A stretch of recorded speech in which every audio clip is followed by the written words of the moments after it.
अस्सलाम वालेकुम students, hopefully आप सब लोग खैरियत से होंगे। बायो का हमारा सेकंड यूनिट चल रहा है और उसके हम लॉन्ग क्वेश्चन कर रहे हैं। बस उसके लॉन्ग क्वेश्चन ही रह गए हमारे। तो लॉन्ग क्वेश्चन हमने फ़र्स्ट वाला कर लिया हुआ था, सेकंड भी हमने कर लिया हुआ था और आप लोग को डायरी भी मिल चुकी थी उसकी नोट डाउन करने के लिए और लर्न करने के लिए। होपफुली आप लोगों ने वो कर लिया होगा। तो आज हमने क्वेश्चन नंबर 3 जो है वो स्टार्ट करना है। तो चलते हैं अपने क्वेश्चन की तरफ। क्वेश्चन नंबर 3 जो है वो आपका है, define micro propagation, explain it's steps with diagram.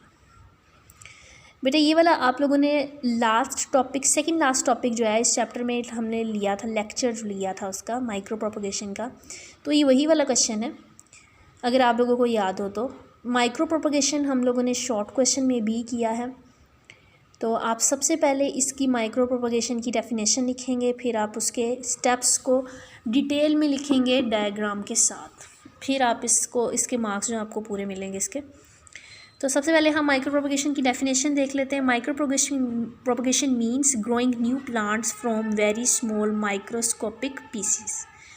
Micro propagation का मीनिंग क्या होता है कि न्यू प्लांट्स को ग्रो करना from very small microscopic pieces, बहुत छोटे छोटे माइक्रोस्कोपिक पीसीज से। माइक्रोस्कोपिक का मतलब ऐसे पीसीज जिनको हम खुद इंसानी आंख से नहीं देख सकते, तो उनसे नए प्लांट को ग्रो करवाने के प्रोसेस को हम क्या कहते हैं, माइक्रो प्रोपगेशन।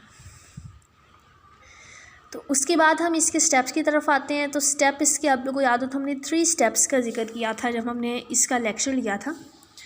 तो 3 स्टेप्स में सबसे पहला स्टेप जो था, हमने कहा था कि हम प्लांट को उसके स्मॉल पार्टिकल्स में, स्मॉल पीसीज में कट कर लेते हैं। उसके बाद उसको कट करने के बाद हम एक कंटेनर में रखते हैं जिसमें हम मीडियम प्रोवाइड करते हैं, उसमें केमिकल्स, हार्मोन्स वगैरह होते हैं और उसमें की ग्रोथ स्टार्ट हो जाती है। थर्ड हमने कहा था कि वो नए प्लांट में कन्वर्ट हो जाता है और फिर हम उसको वहाँ से निकाल के ग्रीन हाउस में रख लेते हैं कुछ अरसे तक, ताकि उसको वहाँ सारी कंडीशंस मिलती रहें। फिर जब वो सर्वाइव करने के काबिल हो जाता है तो फिर उसको वहाँ से निकाल के हम नया जो होता है मतलब सेपरेटली उसको ग्रो करवा देते हैं। तो आप जब ये वाले स्टेप्स एक्सप्लेन करेंगे तो आपने वही स्टेप जो है वो एक्सप्लेन करना है। तो आप लिखेंगे, following are the 3 steps of micro propagation. Step 1, a stem is chopped into pieces. Chop मतलब कट की जाती है, एक स्टेम को हम पीसीज में कट कर लेते हैं। Each with a bud on it, हर एक पीस के ऊपर बड होती है जिससे उसकी ग्रोथ शुरू होती है। These pieces are sterilize to prevent the contamination and put into container.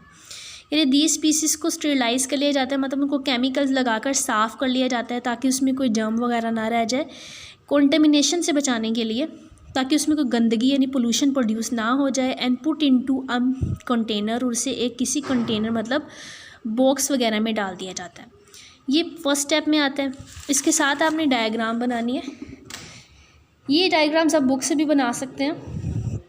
मकसद यहाँ पर बनाने का ये है कि आपने हर स्टेप के साथ उसकी डायग्राम शो करनी है। ये ना हो कि आप पूरे पहले 3 स्टेप एक्सप्लेन करें फिर आप डायग्राम बनाएं, तो ऐसे ज़्यादा बेटर रह जाता है। तो हर पीस के साथ आप देख रहे हैं कि बर्ड जो है उसका लाजमी होना ज़रूरी है। अगर आप सीधे सीधे पीसेस बनाएंगे तो वो गलत कंसीडर कर ली जाएगी। स्टेप नंबर 2 में हम क्या करते हैं, the container has a growth medium containing everything for plant growth. इसको थोड़ा सा शॉर्ट कर लिया गया है। उस स्टेप में हमने डिटेल से बताया था कि हम उसमें जितने भी हार्मोन्स और केमिकल्स वगैरह जो होते हैं वो उसमें डालते हैं ताकि इसकी रूट्स जो हैं और शूट्स जो हैं वो इस पीस में से निकल सकें, ग्रो कर सकें। तो आप सिंपली अगर ये भी लिख देंगे ना कि कंटेनर में वो सब कुछ डाला जाएगा जो कि उसकी ग्रोथ के लिए ज़रूरी है, तो ये इनफ होगा। The container has a growth medium containing everything for plant growth, के कंटेनर में ग्रोथ मीडियम डाला गया है जिसमें सब कुछ मौजूद है जो कि एक प्लांट की ग्रोथ के लिए चाहिए होता है। थर्ड स्टेप आप शो करेंगे, each piece of the stem grows into a new plant. हर पीस जो होता है वो एक नए प्लांट में ग्रो कर जाता है विद रूट्स। उसके साथ क्या प्रेजेंट है, roots. The new plant is kept into the green house until they are big enough to survive.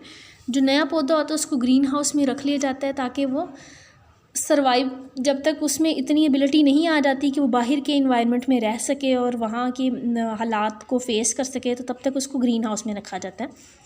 तो ग्रीन हाउस की बेटा हमने पहले भी बात की थी कि जैसे आप नर्सरीज़ वगैरह जब देखते हैं प्लांट्स की, तो उन्होंने वहाँ से कवरिंग की होती है ग्रीन कलर की। तो वो उनको वहाँ कवरिंग इसलिए की होती है ताकि बहुत ज़्यादा सन लाइट जो है वो डैमेज ना कर सके प्लांट को, और वहाँ पर उनको नुकसान ना पहुँचे कोई। तो प्लांट को टेम्परेरीली आर्जी तौर पर हम वहाँ रख देते हैं, ताकि क्योंकि ये हमने आर्टिफिशियली प्रिपेयर किया है ना, तो उसको किसी भी किस्म का नुकसान ना पहुँच सके। तो आप लोगों ने इसको अच्छी तरह से एक्सप्लेन करना है। सबसे पहले आपने इसकी डेफिनेशन जो है वो लिखनी है, उसके बाद आपने स्टेप्स की हेडिंग देख के स्टेप 1, स्टेप 2 एंड स्टेप 3 जो है वो डिटेल से लिखनी है, और हर स्टेप के साथ डायग्राम लाजमी है।